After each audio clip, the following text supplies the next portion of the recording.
A norma que regulamenta o atendimento médico à distância, prática conhecida como telesaúde, foi sancionada no último mês de dezembro. Com a nova lei, a expectativa do Ministério da Saúde é que mais cidadãos possam ser atendidos e ainda trazer economia aos cofres públicos. Esta cena, médico atendendo um paciente via internet, se tornou comum nos últimos 2 anos. Diante da crise sanitária da Covid-19, a chamada telesaúde foi permitida em 2020 em caráter emergencial e provisório no Brasil. Agora, a prática foi regulamentada e sancionada no dia 27 de dezembro. A nova lei permite que todas as profissões relacionadas à área da saúde, como médicos, fisioterapeutas e psicólogos, por exemplo, poderão oferecer atendimento à distância. Houve um longo processo de maturação. Então, no período da pandemia, houve uma lei transitória onde houve uma liberação do uso da telemedicina em função da crise sanitária. A lei que veio, houve uma modificação. Inicialmente era um projeto de lei de telemedicina que passou para telesaúde. Esse termo telesaúde é mais amplo que telemedicina. A telemedicina diz respeito ao Conselho Federal de Medicina. A telesaúde já fala de todas as profissões e, assim, dessa forma, todas as profissões da área de saúde podem usar a tecnologia dentro das suas competências legais previstas em lei. Nós conversamos agora com a advogada especialista em direito médico, Paula Moura, que vai nos explicar um pouco mais sobre os direitos e deveres de médicos e pacientes na modalidade de atendimento remoto. Antes de mais nada, doutora Paula, muito obrigado pela presença aqui com a TV Justiça no Jornal da Justiça, primeira edição. Boa tarde. Boa tarde a todos e todos os ouvintes. Um prazer é meu poder aqui contribuir de alguma forma. Doutora, vamos direto ao ponto. O que é obrigatório e o que é opcional na consulta remota? Na verdade, a consulta ela não é obrigatória, a modalidade remota de utilização. O médico ele vai ter que avaliar, se a gente estiver tratando da telemedicina ou o serviço prestado por outro profissional de saúde, vai avaliar se, no caso, é possível ou não que esse serviço seja prestado de forma remota. A lei confere ao profissional a liberdade e a autonomia de decidir de acordo com a necessidade, né, e a circunstância que envolve a situação. Da mesma forma como também não é obrigatório para o paciente aceitar esta modalidade de prestação de serviço. O paciente pode se recusar. Por isso é importante que haja uma avaliação pelo profissional e o consentimento do paciente para que a prestação de serviço de saúde seja dada pela via, utilizando os meios digitais de comunicação, de informação e, portanto, garantindo os cuidados de saúde desse paciente. Só na medicina privada ou isso também se estende ao SUS?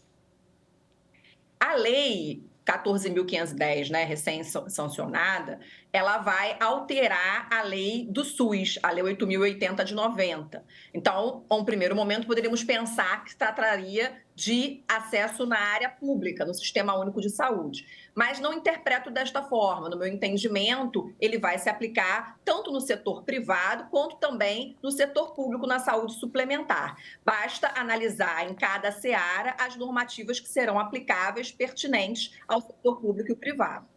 Há pontos que tanto o médico quanto o paciente têm de prestar atenção a partir dessa regulamentação pela lei?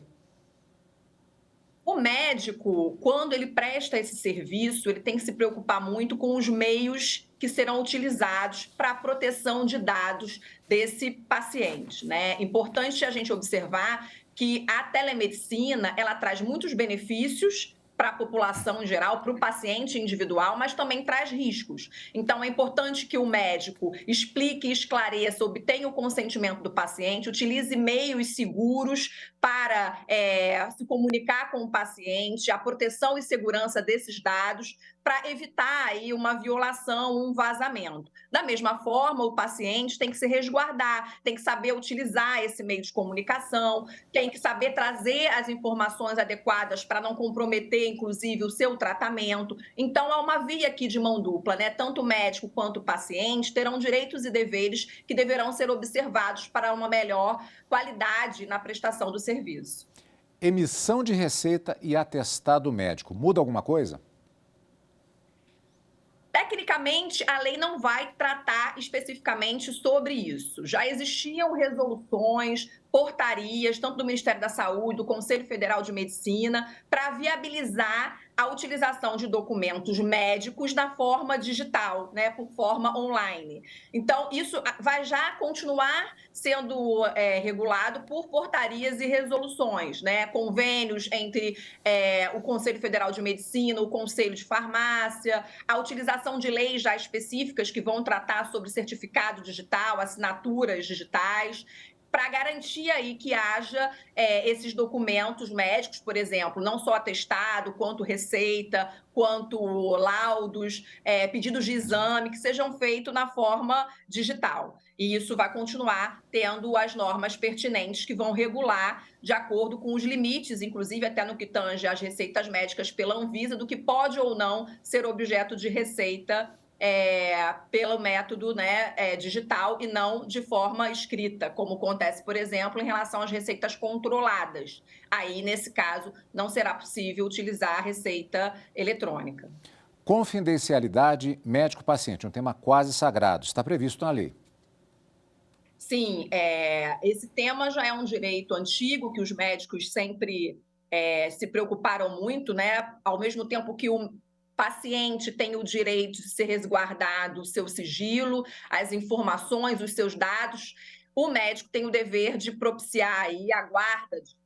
Então, há aí a necessidade de proteção, porque esses meios digitais permitem uma forma de envio e de recebimento, né, que pode gerar uma certa vulnerabilidade, principalmente porque estamos falando de dados que a Lei Geral de Proteção de Dados, que se aplica aqui nessa relação jurídica, como dados sensíveis. Então, essas informações, além do que já existia do ponto de vista ético, né, por parte dos profissionais médicos, de ter esse dever de salvaguarda, agora, com a Lei Geral de Proteção de Dados, torna mais enfático, apesar de ser um direito fundamental também do próprio paciente, algumas medidas e direitos desse titular de dados no que diz respeito à confidencialidade. Doutora, muito obrigado pelas informações. Uma boa tarde, continuamos acompanhando. Eu agradeço. Boa tarde a todos e todas.